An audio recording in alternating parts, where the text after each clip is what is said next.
Untuk Bapak Ibu yang sudah bergabung dengan kita, selamat datang.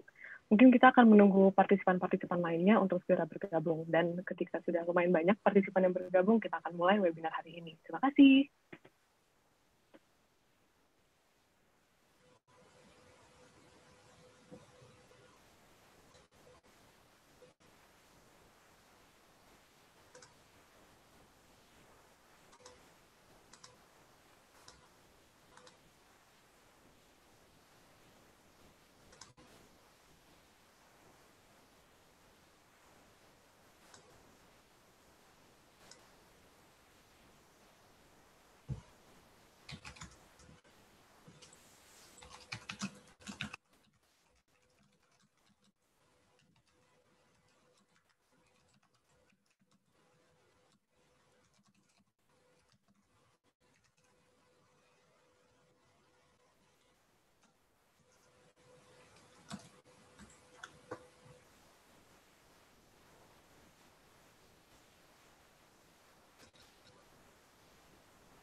Baik, kita mulai saja sesi hari ini. Assalamualaikum warahmatullahi wabarakatuh.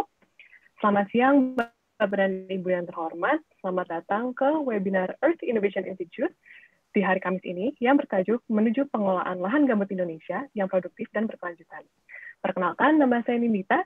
Saya merupakan rekan peneliti di Earth Innovation Institute yang akan menjadi moderator dalam kesempatan kali ini. Webinar ini merupakan webinar pertama dari Earth Innovation Institute Indonesia yang akan menjelaskan temuan dari studi Earth Innovation Institute yang berfokus pada kebakaran gambut di Indonesia dan juga intervensi pemerintah untuk mengurangi kebakaran gambut. Sebelum kita memulai webinar ini, saya ingin menyampaikan beberapa hal teknis untuk para partisipan webinar. Pertama adalah, jika Bapak dan Ibu ada pertanyaan, mohon untuk dicantumkan di chat box di platform Zoom. Nanti akan dipilih beberapa pertanyaan yang akan dijawab oleh pembicara kita di akhir sesi pemaparan. Lalu, webinar ini akan disampaikan dalam dua bahasa, yaitu bahasa Indonesia dan juga bahasa Inggris. Karena 2 dari 3 pembicara kita akan memaparkan dalam bahasa Inggris. Namun, jangan takut kalau tidak mengerti, nanti di akhir sesi pembicara yang berbahasa Inggris, saya akan menyimpulkannya di akhir sesi pembicara. Lalu, masing-masing pembicara juga akan diberikan waktu sekitar 8 menit, kecuali pembicara ketiga, untuk menyampaikan materi mereka. Dan pembicara akan diberikan peringatan pada 2 menit terakhir untuk menyelesaikan materi mereka. Nah, seperti yang sudah disebutkan, webinar ini akan menjelaskan temuan dari studi Earth Innovation Institute mengenai kebakaran gambut di Indonesia. Namun sebelum itu, mungkin Bapak dan Ibu masih belum mengenal apa itu Earth Innovation Institute. Jadi izinkan saya untuk memperkenalkannya. Earth Innovation Institute, atau yang akrabnya dipanggil EII, adalah sebuah organisasi nirlaba dan juga non-pemerintah yang memiliki misi untuk memajukan pembangunan rural yang ramah terhadap iklim melalui pendekatan inovatif untuk pertanian, kehutanan, dan perikanan berkelanjutan di kawasan tropis di seluruh dunia. Dalam mencapai misi ini, EII melakukan atau memakai sebuah pendekatan yang bersifat jurisdiksional. 4 negara tropis yang menjadi fokus kerja EII adalah Brazil, Peru, Kolombia, dan juga tentunya Indonesia. Baru-baru ini, Earth Innovation Institute telah menyelesaikan sebuah studi yang melihat tentang kebakaran gambut di Indonesia, terutama di 2 provinsi, yaitu Provinsi Riau dan juga Provinsi Kalimantan Tengah. EII juga melihat dalam studi ini intervensi pemerintah lewat Badan Restorasi Gambut atau BRG untuk mencegah atau mengurangi kejadian kebakaran ini. Sedikit mengenai BRG, BRG itu adalah sebuah badan yang dibentuk oleh Presiden Jokowi di tahun 2016 dan mengemban tugas untuk mendorong upaya restorasi lahan gambut di Indonesia sebesar 2,49 juta hektar. Pendekatan yang dipakai oleh BRG adalah pendekatan 3R. R yang pertama adalah rewetting, atau pembangunan infrastruktur pembasahan gambut seperti sekat kanal dan sumur bor. Pendekatan kedua adalah revegetation, atau pengembalian tutupan vegetasi lahan gambut yang terdegradasi. Lalu R yang ketiga adalah revitalization, atau program revitalisasi ekonomi untuk masyarakat lokal. Untuk wilayah yang menjadi fokus kerja BRG ada 7 provinsi, yaitu Riau, Jambi, Sumatera Selatan, Kalimantan Barat, Kalimantan Tengah, Kalimantan Selatan, dan juga Papua. Nah, studi awal EII ini menjawab 2 pertanyaan penelitian. Pertanyaan pertama adalah, bagaimana perubahan jumlah kebakaran setelah adanya intervensi dari BRG di 2 lokasi ini? Lalu pertanyaan kedua adalah, bagaimana perubahan mata pencaharian masyarakat lokal yang tinggal di lahan gambut setelah adanya intervensi dari BRG? Laporan ini dapat diunduh di tautan yang ada di slide dan juga akan kami copy-paste ke dalam chat box di platform Zoom. Untuk lebih mendetail lagi, saat ini kami berkesempatan untuk memaparkan hasil studi tersebut. Dan untuk memaparkan ini, kita ada 3 pembicara. Pembicara pertama kita adalah Matthew Warren. Matt adalah asisten ilmuwan atau assistant scientist di Earth Innovation Institute. Matt adalah ahli ekologi hutan tropis dengan pengalaman lebih dari 1 dekade bekerja di hutan Puerto Rico, Cina, Afrika, dan juga Asia Tenggara. Fokus penelitiannya adalah strategi mitigasi iklim untuk gambut di wilayah tropis dan juga mangrove. Matt juga memfasilitasi dialog untuk menginformasikan kebijakan dan manajemen berbasis sains yang cerdas iklim. Matt juga pernah bekerja dalam penelitian kolaboratif dan proyek pengembangan kapasitas di seluruh Indonesia dan Republik Kongo, yang bertujuan untuk mendukung program mitigasi iklim dengan pemahaman mengenai siklus karbon ekosistem dan emisi gas rumah kaca dari perubahan penggunaan lahan. Everyone, please join me in welcoming Matt in this webinar.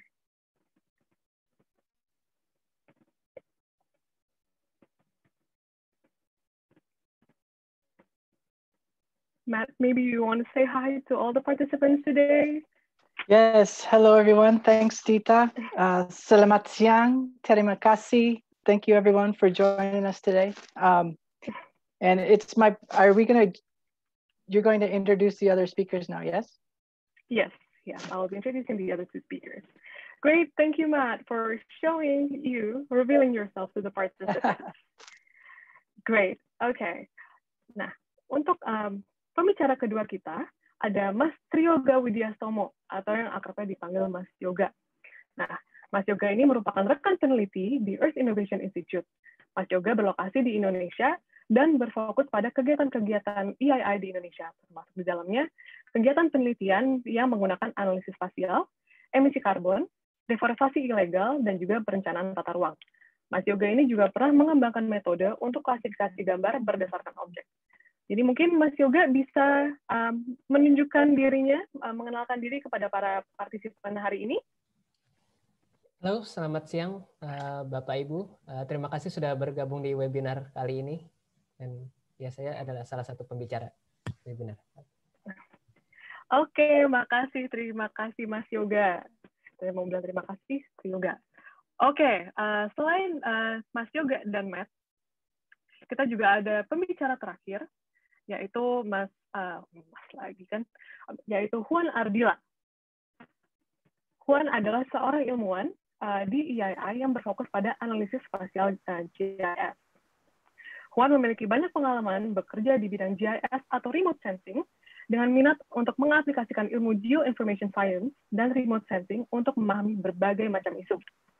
Juan juga memiliki keterampilan dalam penggunaan multi-source remote sensing dan database spasial untuk pemetaan dan pemantauan perubahan tutupan lahan dengan penekanan pada sumber daya hutan di daerah tropis. So please everyone join me in welcoming Matt and welcoming Juan in this webinar. Hello, hi there. Hi everyone. Thanks Sita for that introduction. I'm really looking forward to having a great conversation this morning. Okay. Thank you, Juan, for showing yourself, for welcoming our participants today.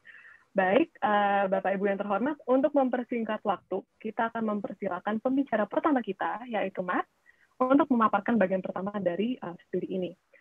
Matt, we are now starting the presentation part of the webinar, and the floor is yours.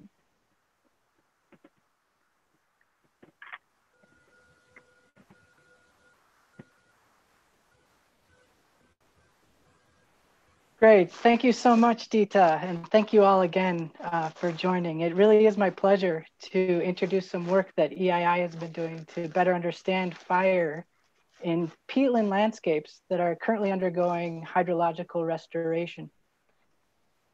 Next slide.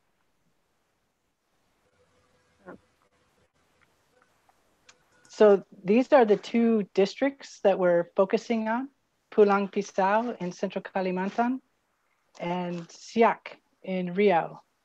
And both districts contain a significant amount of peatlands. Pulang Pisau contains about 660,000 hectares of peatland, or 67% of the district.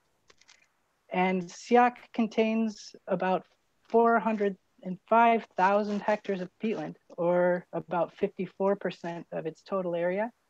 And both of these districts have been main places where BRG has been implementing their peatland restoration. In Pulang Pisau, BRG has installed 1,650 canal blocks.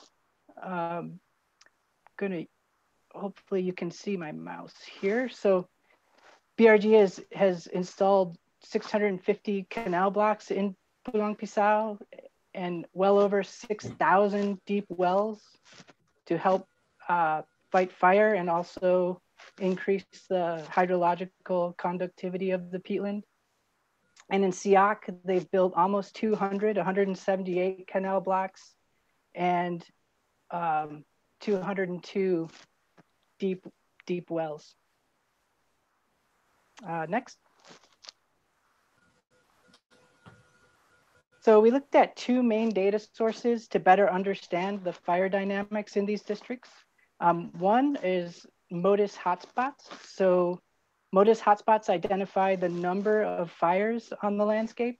And then we also looked at burned area, which is a data set that's produced by the University of Maryland. And it's a global data set at 500 meter resolution that maps the burned areas of land fires across the world. We then took the burned area data and we were able to use that to calculate emissions at, so we calculated the carbon emissions from peat fire at an IPCC tier 1 level, just to get an idea about the magnitude of emissions that were produced from peat fire in these two districts. Next slide, please. So a hotspot is the center of a 1 kilometer pixel where a thermal anomaly has been detected. So in other words, the MODIS instruments installed on the satellites, they measure essentially the temperature of the Earth's surface and then record where there are points of very high temperature relative to the surroundings. So it's able to detect places where fire is happening on the ground. Now we recognize that there are limitations to the methodology, in that sometimes the satellite does not detect the lower temperature fires, like low temperature smoldering peat fires may go undetected in some cases. However, it is a really important tool to just see from a broad view what is going on with fire in the landscape. And then we also filtered the hotspot data and only used those hotspots that had a 80% confidence level or higher. And then the global burned area product is produced by the University of Maryland. And it uses like rapid changes in vegetation height and color of the Earth's surface and other parameters to actually delineate the burned areas from fire scars. And then we also verified the burned areas using Sentinel radar data and also high resolution optical data, so that we could, validate that burned areas we were seeing in the global data set were actually occurring in those districts. So what we're seeing here are heat maps of the hotspot counts. So these allow us to easily visualize the fire patterns in the peatland landscapes, both by month and by year. So we can see what months have the most fires and what years have the most fires. So the green cells are lower number of fires, and the yellow, orange, and red are increasingly more fires. And what we see is an obvious fire season in Pulang Pisau in August, September, and October. Whereas in Siak, there are essentially 2 fire seasons. There's a small fire season in the early spring months in February and March, followed by a few wetter months, and then a stronger fire season in June, July, and August. And then we also see that 2006 and 2015 were relatively extreme fire years in Pulang Pisau. 2014 was a particularly bad year in February, March in Siak.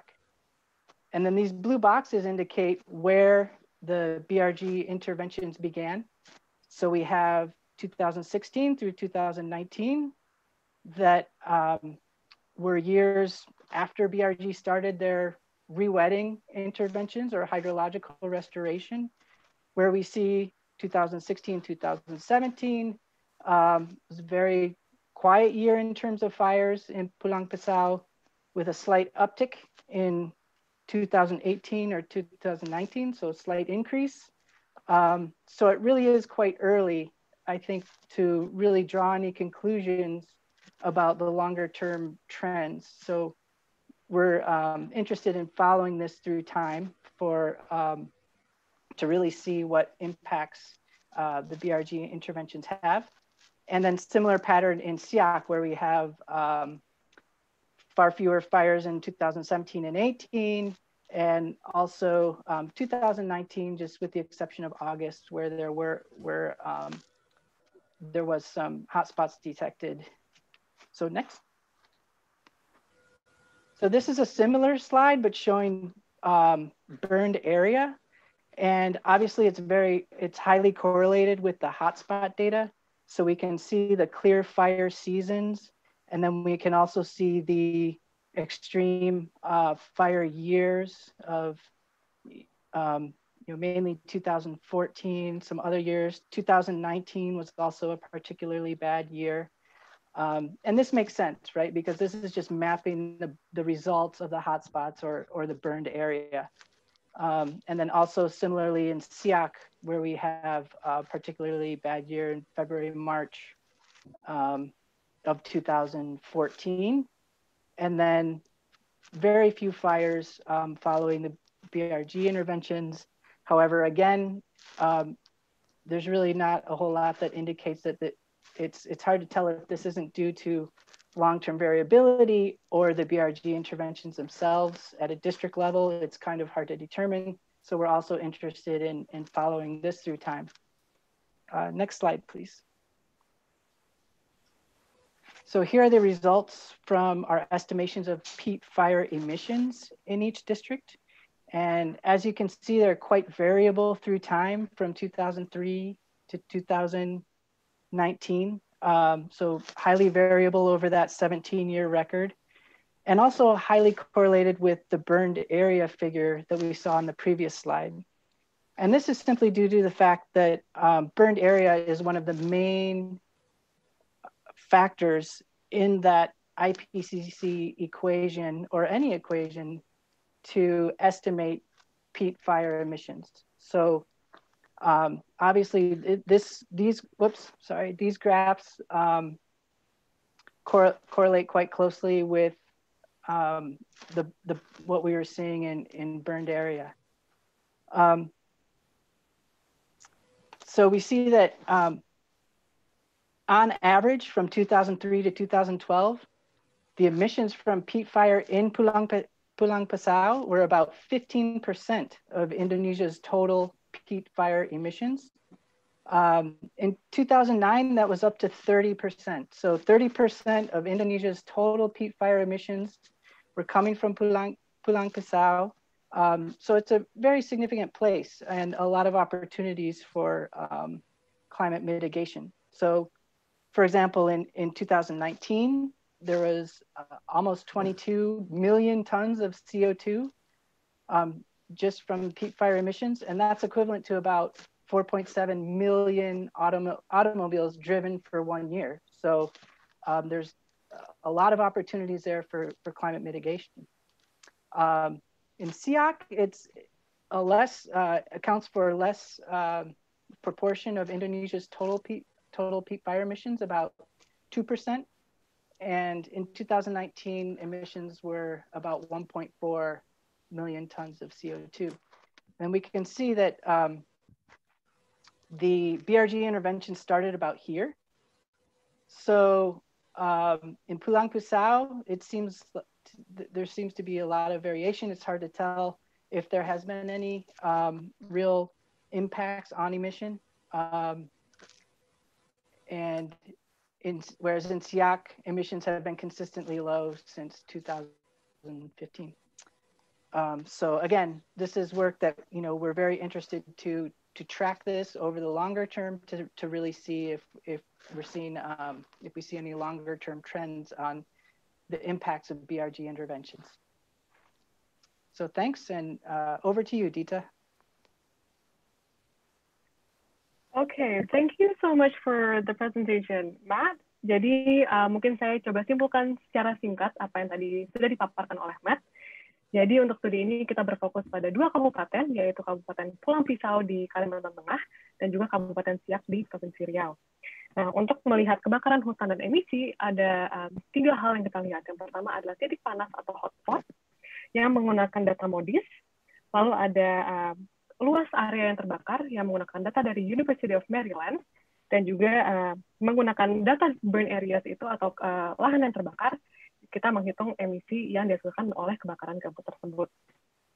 Nah, untuk tadi mungkin juga Bapak Ibu sudah melihat ada maps yang warna-warni, yang merah, kuning, hijau. Nah, itu menandakan yang pertama adalah menandakan titik panas di kedua kabupaten tersebut. Jadi mungkin bisa dilihat bahwa kedua kabupaten itu memiliki musim rawan kebakaran yang berbeda. Misalnya di Kabupaten Pulang Pisau itu musim yang rawan terbakar adalah antara Agustus sampai Oktober, sedangkan di Siak itu agak sedikit terpisah musimnya. Jadi ada di Februari dan Maret, lalu juga Juni sampai Agustus. Dan kita juga bisa melihat di heat map tadi, kapan sih BRG itu mulai masuk dan melakukan intervensinya di kedua kabupaten tersebut. Jadi untuk di Pulang Pisau, intervensinya masuk di tahun 2016, sedangkan untuk di Siak, intervensinya masuk di 2017. Nah, kita juga bisa melihat dari heat map tadi, untuk yang titik panas dan juga luas lahan yang terbakar, bahwa ada tahun-tahun yang sangat-sangat banyak terjadi kebakaran gambut. Misalnya di tahun 2014, tadi di Pulang Pisau juga terlihat, lalu di 2019. Jadi trennya adalah setelah intervensi BRG masuk ke kabupaten tersebut, ada sedikit penurunan di tahun 2016 dan 2017, lalu ada sedikit kenaikan di tahun 2018 dan 2019. Nah, sedangkan untuk emisi, itu ternyata sangat besar sekali kontribusi emisi dari kebakaran lahan gambut di kedua kabupaten tersebut. Tadi di Kabupaten Pulang Pisau kita bisa melihat kontribusinya adalah sebesar 15%, dan itu rata-rata antara 2003 sampai 2012.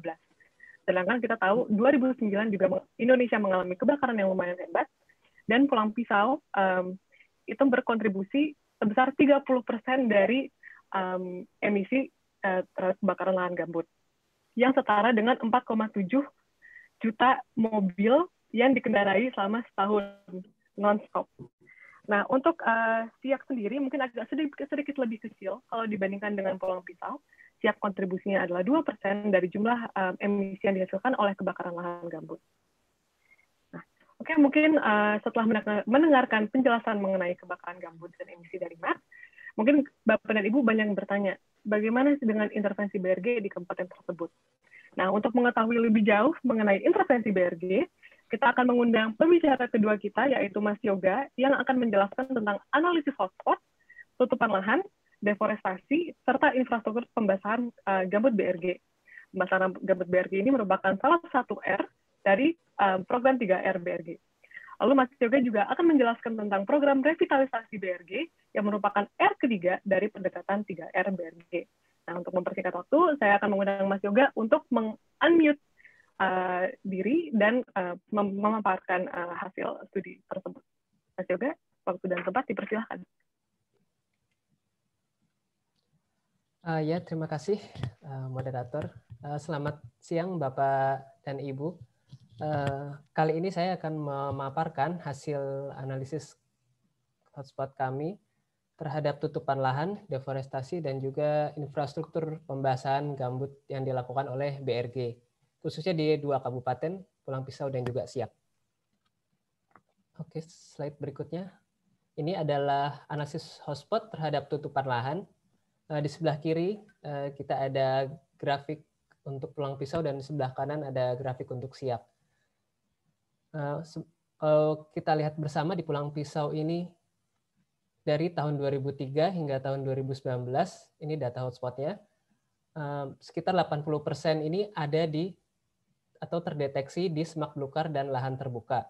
Sementara untuk yang lainnya, untuk tipe tutupan lahan lainnya ini masih di bawah 10%, seperti di rawa ini ada 6%, kemudian di hutan rawa sekunder 5%, dan perkebunan ada 3%.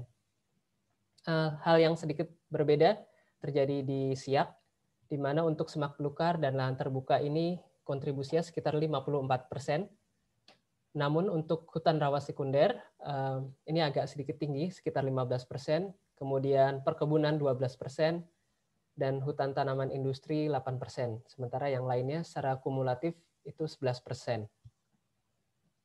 Kemudian slide berikutnya ini mengenai deforestasi. Jadi kalau tadi kita bicara tentang lokasi hotspot terhadap tutupan lahan, di sini kita bicara kapan hotspot itu terdeteksi dilihat dari kejadian deforestasi. Jadi kalau di kedua kabupaten ini setidaknya ada 70% hotspot terdeteksi di area yang sudah terjadi deforestasi sebelumnya. Kemudian untuk yang terdeteksi di saat atau di tahun yang bersamaan dengan terjadinya deforestasi, di Pulang Pisau 8%, di Siak 13%. Dan hotspot yang terdeteksi di area sebelum terjadinya deforestasi ini ada 4% di Pulang Pisau dan 5% di Siak. Jadi dari kedua slide ini bisa menjadi indikasi area-area mana yang bisa menjadi fokus untuk melakukan manajemen atau pencegahan kebakaran lahan, khususnya di lahan gambut. Oke, slide berikutnya. Slide ini adalah analisis mengenai kepadatan hotspot dan juga titik dari lokasi intervensi BRG. Dalam hal ini adalah intervensi berupa pembangunan infrastruktur lahan gambut. Di sebelah kanan ada peta dari Pulang Pisau. Kalau dilihat di sini yang titik berwarna hitam ini adalah titik lokasi intervensi BRG. Ya secara umum memang saya gambarkan warna biru. Secara umum memang titik lokasi ini sudah dekat atau sudah berada di area dengan kepadatan hotspot yang cukup tinggi seperti yang di warna biru ini. Begitu pula di Siak, meskipun secara jumlah intervensi BRG ini masih jauh di bawah dari Pulang Pisau, tapi secara lokasi memang sudah dekat dengan area yang dengan kepadatan hotspot yang tinggi. Namun perlu dilihat juga masih ada beberapa area dengan kepadatan hotspot yang tinggi dari 2003 hingga 2019, seperti yang saya beri warna merah, dia masih cukup jauh, bahkan sangat jauh dari titik intervensi BRG. Sehingga pada area-area seperti ini masih perlu ditambahkan lagi untuk intervensi BRG atau intervensi-intervensi lainnya. Oke, di slide berikutnya. Nah, di slide ini ada dua grafik, di sebelah kiri untuk Pulang Pisau dan sebelah kanan untuk Siak. Di garis berwarna biru ini adalah garis yang mewakili kepadatan hotspot sebelum intervensi BRG, dan yang berwarna orange ini adalah yang sesudah intervensi BRG. Kemudian di sini kami membagi ke dalam beberapa radius jarak dari infrastruktur BRG. Yang pertama dalam radius 250 meter, yang kedua 250 hingga 500, yang ketiga dari 500 hingga 1000 meter atau 1 km, dan yang terakhir 1 km sampai 2 km. Kalau di Pulang Pisau ini terlihat cukup jelas dari grafik bahwa penurunan kepadatan hotspot di area yang dekat dengan BRG, dalam hal ini dalam radius 250 meter ini jauh lebih signifikan dibandingkan dengan area-area lainnya di Pulang Pisau. Karena di area lain ini masih mirip-mirip angkanya, seperti yang di 250 hingga 500 ini sama, kemudian setelahnya lebih tinggi dikit justru, dan yang terakhir menurun sedikit. Sementara di Siak bisa dilihat di sini memang secara keseluruhan kepadatan hotspot setelah adanya intervensi BRG ini jauh menurun di seluruh area. Namun tetap di area dengan dalam radius 250 meter ini sedikit saja lebih signifikan dibandingkan area lain. Ada yang perlu dilihat juga di sini adalah di grafik ini memakai skala aksis di Y-nya ini yang atau kepadatan hotspot ini yang berbeda, sehingga memang meskipun terlihat grafiknya mirip, tapi angkanya sebenarnya cukup berbeda. Dan dari hasil ini memang kita bisa indikasikan adanya korelasi antara penurunan hotspot atau penurunan kepadatan hotspot dengan intervensi BRG. Namun untuk hubungan sebab akibat dari kedua kedua hal ini, yaitu kepadatan hotspot dan intervensi BRG, masih diperlukan studi lebih lanjut. Oke, di slide berikutnya, saya akan membicarakan mengenai program revitalisasi BRG di kedua kabupaten. Oke, yang pertama, ini ada program revitalisasi di Kabupaten Pulang Pisau. Secara keseluruhan, ada 53 paket revitalisasi yang sudah dilakukan BRG di kedua kabupaten, di Kabupaten Pulang Pisau, maksud saya. Untuk jenis bantuan terbanyak memang masih di peternakan sapi, kemudian produksi madu, sengon, dan juga PLTB. PLTB ini adalah pembukaan lahan tanpa bakar. Sementara untuk jenis bantuan lainnya ada untuk perikanan, produksi buah dan sayur, serta produksi pakan ternak dan pupuk kandang. Nah, di sebelah kanan ini ada beberapa foto dari kelompok masyarakat Taruna Karya Bersama di Desa Tanjung Taruna. Ini adalah salah satu contoh peternakan sapi dari paket revitalisasi BRG. Kemudian di slide berikutnya, ada di Kabupaten Siak, total ada 10, memang masih lebih rendah dibandingkan di Pulang Pisau, dan 6 diantaranya adalah untuk peternakan sapi, dan sisanya untuk produksi buah, perikanan, dan perikanan air tawar. Nah, di sebelah kanan ada beberapa contoh gambar dari peternakan sapi dari kelompok masyarakat Maju Jaya di Desa Dayun. Untuk tingkat keberhasilan dari paket revitalisasi BRG ini memang banyak faktor yang mempengaruhi. Contohnya ada kasus di mana untuk produksi madu dia jauh menurun produktivitasnya karena ada kemarau yang cukup panjang di tahun lalu, sehingga menurunkan tingkat produksi dari madu dan akhirnya harus programnya tidak berjalan sebagaimana mestinya. Ya, slide berikutnya. Ini sebenarnya adalah hasil dari penelitian, dari yang menjawab dari dua pertanyaan penelitian yang sudah disampaikan oleh moderator di awal. Jadi di pertama hasilnya adalah secara rata-rata, secara keseluruhan jumlah kebakaran tahunan yang diwakili oleh indikator hotspot ini setelah adanya intervensi BRG di kedua kabupaten ini lebih rendah dibandingkan sebelum adanya intervensi dari BRG. Kemudian yang kedua, maaf Mas Yoga, mungkin bisa dipercepat ininya. Makasih. Ya, untuk yang kedua, beberapa kelompok masyarakat itu mengubah kegiatan mata pencahariannya menjadi kegiatan dengan tanpa membakar dan mengeringkan gambut. Oke, saya pikir cukup sekian dari saya. Saya kembalikan ke moderator.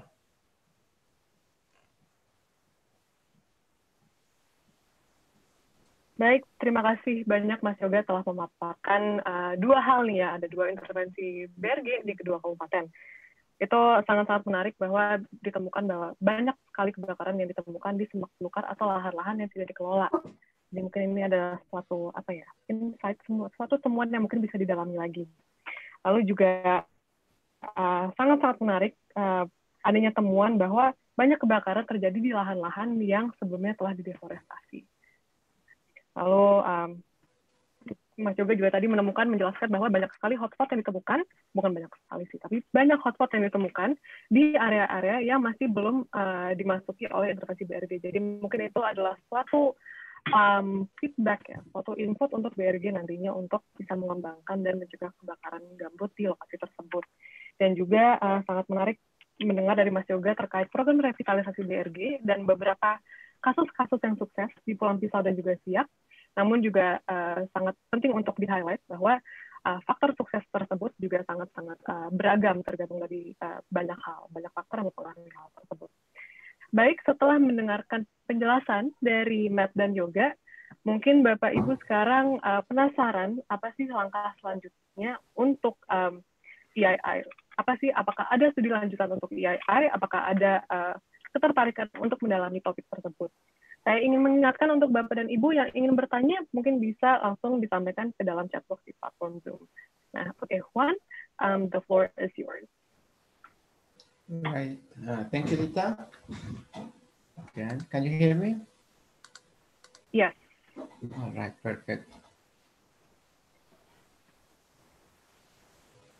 Yeah, so I will try to present a few slides, basically presenting the conclusions and the main outlook of this initial study that we have done in the two areas. So please, can you move to the next slide?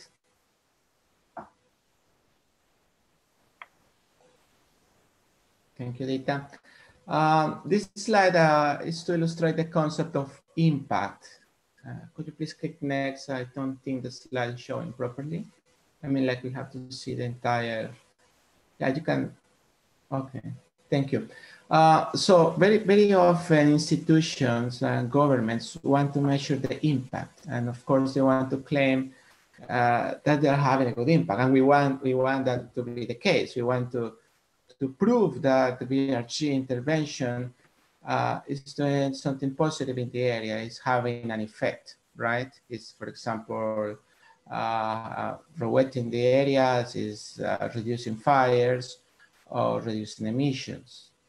But this is it's a bit, let's say, more complicated than showing results. So we can say so many villages were focused, or so many crops were supported, and these will just reflect the results of the intervention. When we want to measure the results or the impact, sorry, the impact, then we need to compare between what happens, and let me annotate here a little bit. What happens when you have a situation which we know as a business as usual scenario. And the business as usual scenario is what would happen in the area, what would happen in Real, in Pulang Pisau, for example, if there was no intervention. And that would be the red line that we see here. Yeah, if things go as normal, if we continue the trend, probably our variable that we are trying to control, like for example, the water table or the emissions, will continue going up, right? And then what we want to see is that at a given time, and this is the time when the intervention started, the program intervention, and in this case, the BRG intervention, then what we want to see is that the trajectory, this business as usual trajectory, deviates from what would have been the case and starts following the yellow line. Yeah, so reduce water table or emissions or number of fires. And then the distance or the difference between this business as usual and the trajectory with the project is what we call as an impact. Yeah, and then it's when we can say the BRG interventions had an impact and it's equal to X many reduction of emissions or reduction of the burned area. That's what we really want to get at, and we are not there yet. Measuring impact is difficult in the sense that we need basically 4 components, very quickly time. So we need to allow time for this impact to happen. 2 years, 3 years is not enough. So we need good time. We need information, and not only information about the emissions, the water table, or the fires. We need emissions of other variables. For example, rainfall. We need to know, we need to like analyze all the factors that could reduce emissions, and then be able to say that, for example, fires went down not because of only fire during the last 3 years, or sorry, not just because the rainfall went down, there was more rainfall, sorry, but it was because of the BRG intervention. So we need discoveries, we need to study discoveries, the BRG interventions, but also variables like rainfall, to be able to separate these two. As Yoga and Matt indicated, there are already some results that seem to suggest that the BRG interventions are having a positive impact, but we still need to measure this again. And the last thing that we need is, of course, the proper scale. We could be looking at individual parcels, right? But maybe the impacts are larger. Maybe the impacts are at the village level.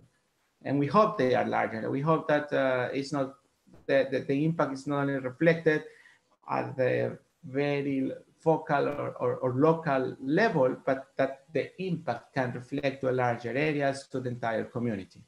So this is also a challenge of measuring impact, and then that's what's really comes in for the innovation in terms of, and for the research community, I would say, in terms of establishing the impacts of these interventions.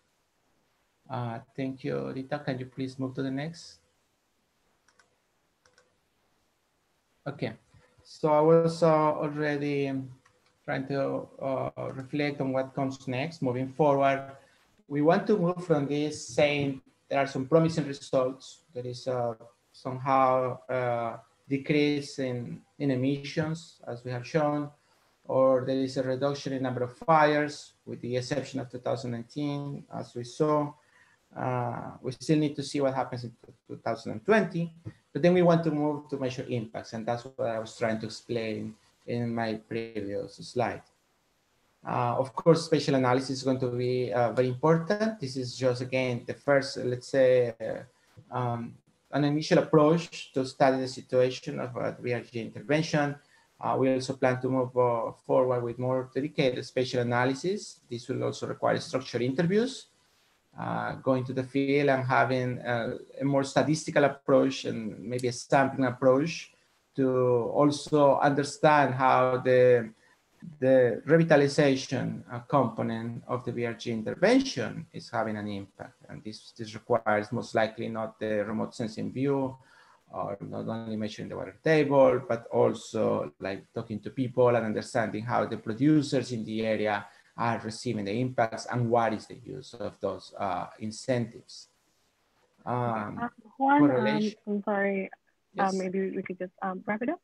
Yep. Thank you. Then we move to correlation, moving from correlation to causation to really be able to say what is the impact of the BRG interventions. And the last one, of course, in this case, we have a study to districts, and we will really need to focus on a larger area. Just to recall, the BRG is working on 2.5 million hectares, and then, of course, we need to have a larger focus. Could you please move to the next slide, Peter? And these are just conclusions. Very briefly to say the takeaway points. BRG interventions appear to suppress fires, and this is the word appears. We haven't measured the impact, or we haven't really quantified by how much. The mechanisms, full impact, will need a larger study. So to really understand what is having a positive impact and by how much, we will need a larger study, and this is moving forward what we plan to do in collaboration with the BRG in Indonesia, and see the core concept of village as unit of analysis with this integrated approach has many merits. So we believe that working on a larger scale, not only on the parcel unit, will have greater benefits, will have larger impacts. We identified already that this is how the BRG is working, and we already anticipate that this is having a positive outcome. So those are the 3 main conclusions of the study. And then in the next slide, I thought like we didn't have enough pictures of our area. If you move to the next, Rita. So the next and last slide is just an image captured by Sentinel-1, one of the SAR satellites, showing us a beautiful landscape, but also the complex landscape of peatlands in Indonesia. This was just captured last week, and it's also a call for the collaboration, right, between scientists, the private sector, the government, and the local community to work for these areas. And thank you very much, Tita. Over to you.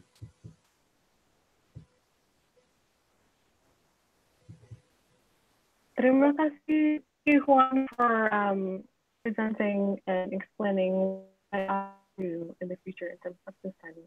Jadi untuk mungkin sedikit rangkuman saja dari apa yang telah Juan sampaikan. Jadi sepertinya untuk menganalisa dampak itu tidak segampang yang banyak orang kira ya.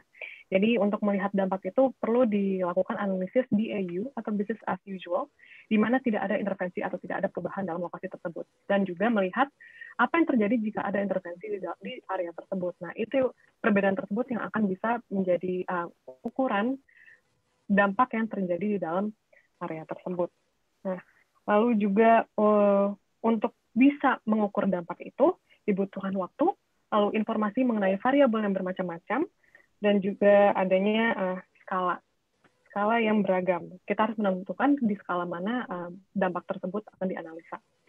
Lalu juga untuk berbagai macam hal yang dipertimbangkan untuk studi lanjutan tersebut, yang pertama adalah bagaimana kita bisa melihat hasil yang ditemukan oleh studi awal ini, dan menjadikan itu sebagai dasar untuk mengukur dampak. Itu hal yang pertama. Lalu hal yang kedua adalah bagaimana kita bisa menjadikan korelasi yang ditemukan di studi awal EII, lalu menemukan kausalitas. Apakah penurunan kebakaran gambut di area tersebut memang karena BRG, karena intervensi BRG, atau mungkin ada faktor-faktor lain yang dapat menyebabkan penurunan kebakaran. Lalu juga untuk studi lanjutan, akan ada pertimbangan untuk menginkorporasikan beberapa analisis seperti analisis lapangan, wawancara langsung dengan penduduk lokal, lalu juga mungkin ground truthing atau langsung mengukur dampak di lapangan.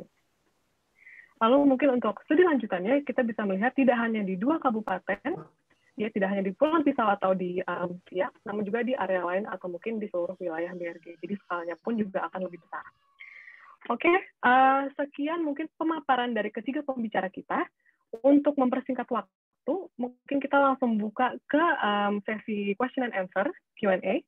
Sudah ada beberapa pertanyaan yang masuk ke dalam chat box. Terima kasih.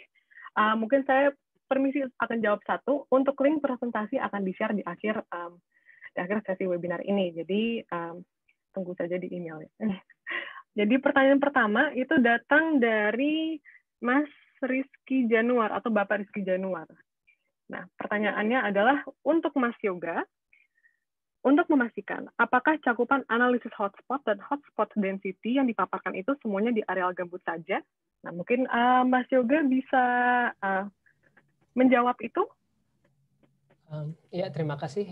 Pertanyaannya mungkin saya jawab langsung saja. Jadi, untuk analisis hotspot yang kami lakukan di kedua kabupaten ini adalah kami lakukan pada seluruh kabupaten. Jadi, entah itu di lahan gambut ataupun di luar lahan gambut. Mengingat mayoritas lahan di kedua kabupaten ini merupakan lahan gambut dan juga mayoritas hotspot di kedua kabupaten ini juga berada di lahan gambut.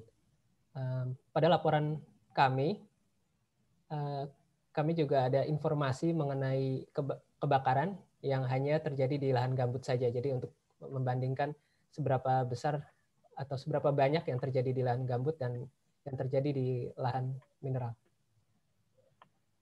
Seperti itu. Oke, baik, terima kasih Mas Yoga. Saya harap penjelasannya sudah cukup jelas ya untuk Bapak Rizky atas pertanyaannya. Lalu ada pertanyaan juga mengenai kendala sosial seperti penolakan masyarakat lokal. Apakah ada kendala sosial dari masyarakat lokal dalam pelaksanaan intervensi BRG di kedua kabupaten ini? Dan kalau misalnya ada, mungkin bisa di-share cara penanganannya. Nah, mungkin ini saya arahkan lagi kembali ke Mas Yoga ya. Untuk semoga Mas Yoga juga bisa menjawab. Silakan Mas Yoga, waktu dan tempat dipersilakan. Yes. Ya, ini karena ini memang terkait dari intervensi yang dilakukan oleh BRG. Jadi mungkin kalau dilihat dari pertanyaannya, ini termasuk intervensi baik itu pembahasan gambut, rewetting, ataupun revitalisasi ya. Untuk yang direvitalisasi sendiri, kami melakukan interviewnya secara lebih mendetail atau lebih in-depth review kepada beberapa kasus saja di kedua kabupaten. Dan sejauh yang kami teliti, kami masih belum menemukan kasus penolakan seperti ini. Namun tentunya kami juga tidak menutup kemungkinan jika memang di kasus yang memang tidak kami teliti secara mendalam ini ada. Dan tentunya kejadian-kejadian ini bisa menjadi faktor yang menjadi kendala untuk keberhasilan dari intervensi BRG tentunya. Salah satunya bisa jadi dari penolakan masyarakat, kendala sosial. Oke. Terima kasih Mas Jumit. Sangat menarik kalau misalnya kita juga bisa melihat ya, mungkin kasus-kasus yang terjadi penolakan atau mungkin kasus-kasus yang kurang sukses dalam mencapai target yang tadinya ingin dicapai oleh BRG tempat tersebut, dan faktor apa sih yang bisa mempengaruhi kesuksesan program di lapangan. Oke, ada juga pertanyaan ketiga, ya mungkin pertanyaan ketiga ini akan saya lempar ke semua atau mungkin siapapun yang mau memilih untuk menjawabnya, yaitu mengenai selain tanggung jawab Indonesia terhadap kebakaran gambut di Kabupaten Pulang Pisau, apa peran negara tetangga dan internasional dalam membantu Indonesia dalam mengatasi hal tersebut? Okay, so I will translate this in English. So Matt and Juan, you can chime in if you feel confident enough to answer. So this question is asking about that peat fires in Pulang Pisau district is the responsibility of the government of Indonesia.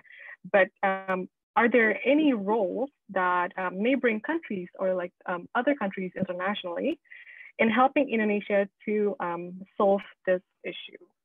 So anyone that would want to enter, please, you could unmute and maybe Matt, do you want to start? Do you have any thoughts on this? Yes, sure. Thank you so much for that question. It is a very good question. And I'll try to answer to the best of my ability. I think that there is a lot of opportunity for international cooperation to reduce emissions from peatland landscapes in Pulang Pisau in particular. What we need is, I think, increased finance. I think that the Indonesian government cannot do it alone. The communities that are living on these peatlands, they cannot restore them on their own and bear the financial burden of restoring the peatlands on their own. And I think that because the restoration of these peatlands benefits, it benefits the province, Central Kalimantan, it benefits Indonesia as a nation, it benefits the world in terms of climate mitigation.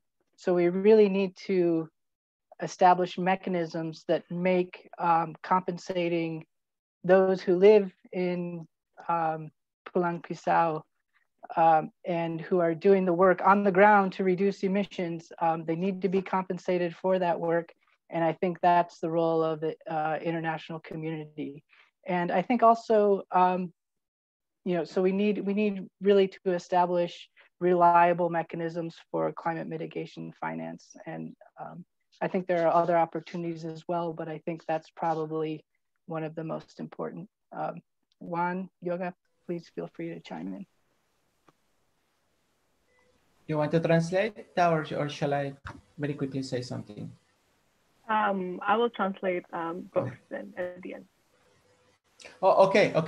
No, just very quickly to say that I believe a lot of these solutions need to be done locally, of course. The people are there, the tools are there on the ground. However, as Matt indicated, then here we need the support of the international community. Matt already indicated ways, and finance is one of the many inputs that are needed. And just to provide an example, I would say, look at carbon. Carbon is a little bit heated debate. I mean, it's complex, right? But right now the rules seem to be a little bit more clear. And just before COVID, there was a lot of expectation around the development of carbon markets. Also, if we consider the high density of carbon that is sitting in these areas, the high density of the carbon in this ecosystem, in peatland ecosystems in Indonesia, is quite an asset, and for sure the world will be ready to provide support and the form of incentives that Matt was describing. So that just to give a concrete example. Oke, great. Untuk mempersingkat waktu, mungkin saya akan merangkumkan jawaban dari Matt dan Juan. Jadi, menurut Matt, harus ada dukungan finansial yang datang ke pemerintah Indonesia, karena hal ini tentunya tidak bisa diatasi oleh Indonesia sendiri. Dan sebenarnya manfaat dari pencegahan kebakaran gambut atau restorasi gambut itu akan berdampak kepada masyarakat dan negara-negara lainnya juga gitu. Jadi kalau misalnya negara lain bisa berkontribusi dan membantu Indonesia, mereka pun juga akan mendapat manfaatnya mungkin dalam bentuk berkurangnya emisi karbon gitu. Lalu juga Matt berbicara mengenai perlunya mekanisme untuk dapat mengkompensasi masyarakat lokal dan juga aktor-aktor yang melakukan upaya untuk mencegah kebakaran atau melakukan upaya restorasi lahan gambut di lapangan. Juan juga tadi setuju dengan pernyataan dari Matt ya. Juan bilang diperlukan adanya insentif untuk adanya restorasi dan untuk adanya penjagaan lahan gambut. Dan juga Juan memberikan satu contoh yaitu adalah pasar karbon, di mana pasar karbon itu bisa menjadi suatu upaya di mana akan datangnya dukungan finansial dari negara-negara lain untuk mendukung upaya pengurangan emisi karbon. Oke, untuk mempersingkat waktu, mungkin ada lagi Bapak Ibu yang bertanya yang mungkin bisa disampaikan ke dalam chat box. Atau mungkin Mas Yoga ada tambahan untuk pertanyaan yang terakhir?